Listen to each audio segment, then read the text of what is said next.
आज डॉक्टर नरेंद्र दाभोलकर की स्मृति दिवस है। डॉक्टर नरेंद्र दाभोलकर एक ऐसे शख्सियत का नाम है जो परिचय के मोहताज नहीं, क्योंकि उन्होंने अपने दृष्टिकोण के माध्यम से पूरे समाज से अंधविश्वास को मिटाना चाहिए, यानी वैज्ञानिक चेतना का विस्तार करके एक सुंदर दुनिया का निर्माण करना चाहते थे, एक सजग इंसान और सजग नागरिक पैदा। इसके लिए उन्होंने पूरे राष्ट्रीय स्तर पर जन वैज्ञानिकों की टोली बनाई और अंधश्रद्धा उन्मूलन समिति का गठन किया, स्थापना की।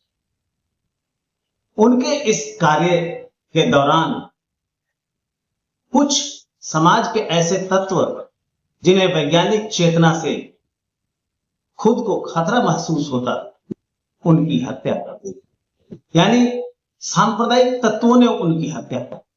आज के दिन 20 अगस्त, तो उनकी स्मृति के अवसर पर आज के दिन यानी 20 अगस्त को पूरे देश भर में राष्ट्रीय वैज्ञानिक दृष्टिकोण दिवस मनाया जाता है। इसी अवसर पर पलामू जिला की ज्ञान विज्ञान समिति के द्वारा अपने कार्यालय में एक परिचर्चा का आयोजन किया। इस परिचर्चा में विषय रखा गया है वैज्ञानिक चेतना के विस्तार में बाधक तत्व। इस विषय पर यहां चर्चा करने के लिए बैठे हैं लोग, और सबसे पहले मैं यह बात जानना चाहूंगा त्रिलोकी जी से। त्रिलोकी जी हमारे बीच उपस्थित हैं और आइसा यानी ऑल इंडिया स्टूडेंट एसोसिएशन के प्रांतीय महासचिव। हम उनसे जानना चाहेंगे कि ऐसे कौन कौन से बाधक तत्व हैं जो वैज्ञानिक चेतना के विस्तार में बाधक हैं। सबसे पहले तो राष्ट्रीय वैज्ञानिक दृष्टिकोण दिवस के अवसर पर और डॉक्टर नरेंद्र दाभोलकर के स्मृति को हम याद करते हुए आप लोगों ने जो चर्चा जो आयोजित किए हैं, इसके आयशा की ओर से बहुत बहुत धन्यवाद। यह बात बिल्कुल सही है कि जिस प्रकार से हमारा जो भारतीय समाज रहा है और भारतीय समाज में जिस प्रकार से हजारों साल से जो हम देखते रहे, एक तो जाति प्रथा और दूसरी तरफ हम देखते हैं कि अंधविश्वास, ये दोनों जो चीजें हैं ये ब्राह्मणवादी व्यवस्था की एक जो मूल है, वो जो मूल जड़ है, वहां से ये उत्पन्न होता है। और हम देखते हैं कि ये जो भारत जो हमारा है, भारत देश में हम आज भी देखते हैं, आज इतना हम देख रहे हैं कि वैज्ञानिक दृष्टिकोण अथवा तेजी से बढ़ रहा है, उसके बावजूद भी हम देखते हैं कि जो भारतीय समाज है आज भी बहुत बड़ा पिछड़ापन है।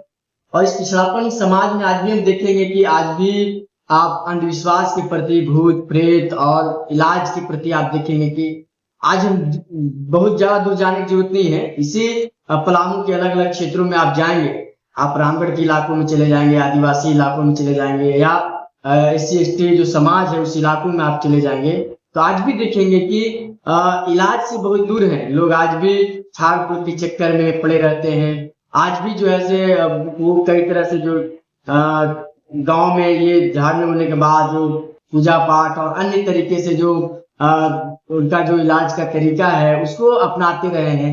लेकिन आप जब वैज्ञानिक दृष्टिकोण की बात करते हैं तो आप समझिए कि इसी देश में आज लोग चांद पे जाने की बात कर रहे हैं, चांद पे सब्जी उगाने की बात कर रहे हैं, लेकिन इसी देश में दूसरी तरफ जो है से भूत मुआ और कई तरीके से लोग करके इलाज करा रहे हैं। तो ये जो गैप है ये बहुत भारी गैप है, और इस गैप को भरने के लिए मुझे लगता है कि हमारे जैसे लोग, आपके जैसे लोग, इस समाज में जो सामाजिक चेतना वाले जो लोग हैं, उनकी एक बड़ी जवाबदेही है, उनके कंधे पे एक बड़ी जवाबदेही है कि वे समाज को एक नई दिशा दिखाएं। और जो दाभोलकर साहब ने जिस प्रकार से आजीवन वो जिस प्रकार से संघर्ष किए, इस समाज को वैज्ञानिक दृष्टिकोण की ओर ले जाने की कोशिश किए, उसी ओर हम तमाम लोग को बढ़ना चाहिए।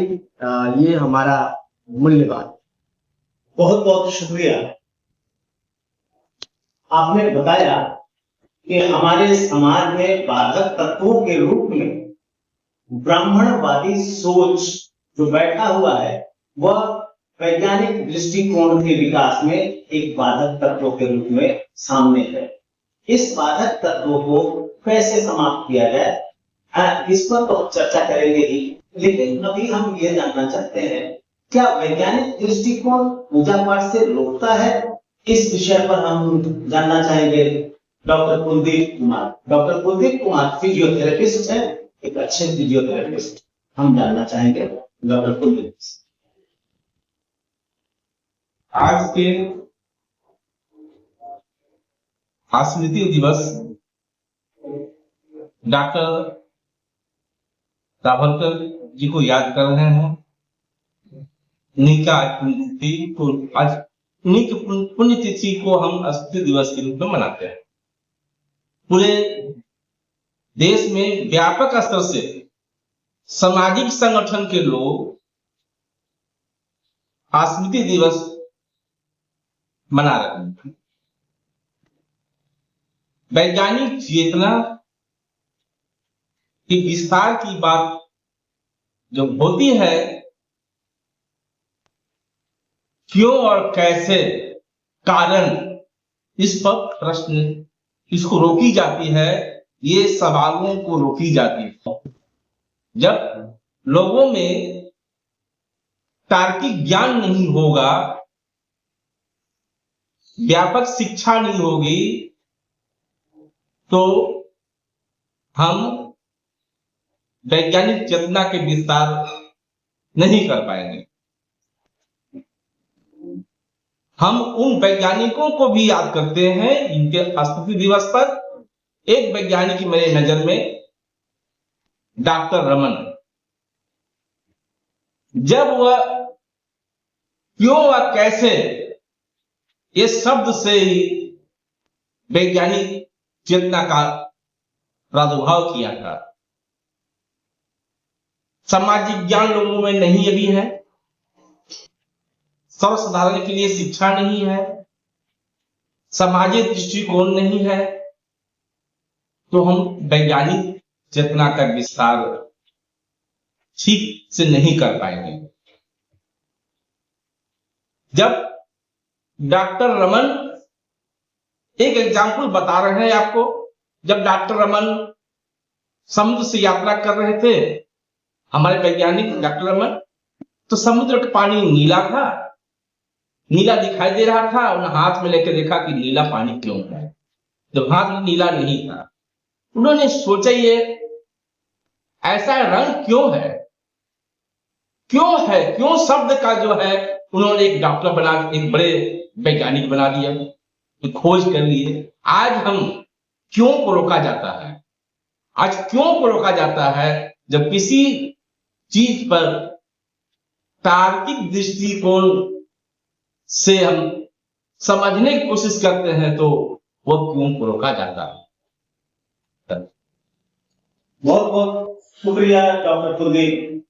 आपने जो बताया अभी कि हमारे समाज में बाधक तत्वों के रूप में एक सवाल करने की जो प्रवृत्ति है, क्यों, उसको रोकना भी एक बाधक तत्व के रूप में सामने आता है।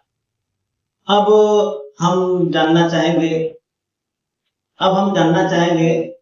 ज्ञान विज्ञान समिति के प्रांतीय अध्यक्ष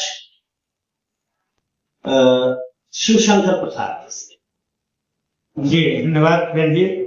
आज हम नरेंद्र दाभोलकर के स्मृति दिवस के अवसर पर वैज्ञानिक चेतना दृष्टिकोण पर चर्चा कर रहे हैं। आज जब चर्चा के विषय को अगर हम गौर से देखें तो भी समाज में बहुत से ऐसे बाधक तत्व हैं जो आज भी बेहतर समाज के सपने को साकार होते नहीं देखना चाहते, और इसका परिणाम यह हुआ है कि आज भी समाज एक तरफ विज्ञान की उत्पत्ति और विज्ञान का विकास हो रहा है, लेकिन ये वैज्ञानिक विकास का सबसे ज्यादा उपयोग जो है अवैज्ञानिक लोग करते हैं और समाज में भ्रम और अंधविश्वास फैलाने का काम। ऐसी परिस्थिति में जो वैज्ञानिक चेतना के अग्रदूत हैं उनको एक जिम्मेवारी बनती है कि वो जो है तो इसको वैज्ञानिक विकास को किस तरीके से आम जनता के बीच में ले जाए।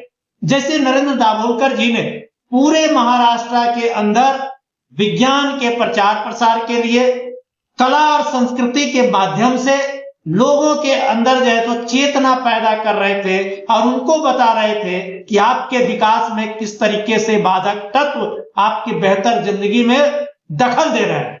जैसे एक साथी ने त्रिलोकी जी बोल रहे थे कि ब्राह्मणवादी व्यवस्था के तहत हम जो है तो जो ब्राह्मणवादी सोच है उसके कारण हमारा जो है तो समाज बेहतर विकास नहीं कर पा रहा। यहां थोड़ा सा हम क्लियर कर दें कि ब्राह्मण और ब्राह्मणवादी ये दोनों दो चीज है।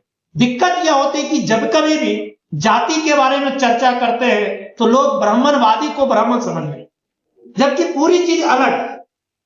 तो नरेंद्र दाभोलकर जी ने जिस तरीके से वैज्ञानिक चेतना के लिए टोली बनाकर लोगों को मोटिवेट कर रहे थे, लोगों को जागरूक कर रहे थे, तो ये समाज के जो ऐसे तत्व हैं जो धार्मिक उन्माद में रहते हैं, वो धार्मिक नहीं है, धार्मिक उन्मादी, और उन्होंने सोचा कि अरे दाभोलकर जैसे लोग तो अगर आगे बढ़ जाएंगे तो दबे कुचले लोग तो शिक्षा को हथियार बनाकर अपनी जीवन वैज्ञानिक दृष्टिकोण से आगे बढ़ाएंगे, तो उनको पूरी साजिश के तहत उनकी हत्या कर।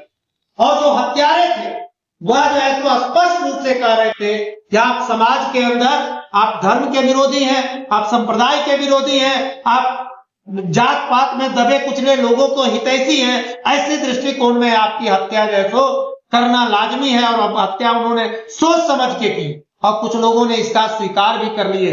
लेकिन दुर्भाग्य है कि आज भी जो इस तरीके से उनके हत्यारे को चिन्हित करके सजा मिलनी चाहिए वो सजा नहीं मिल पाई है, ये दुख की बात।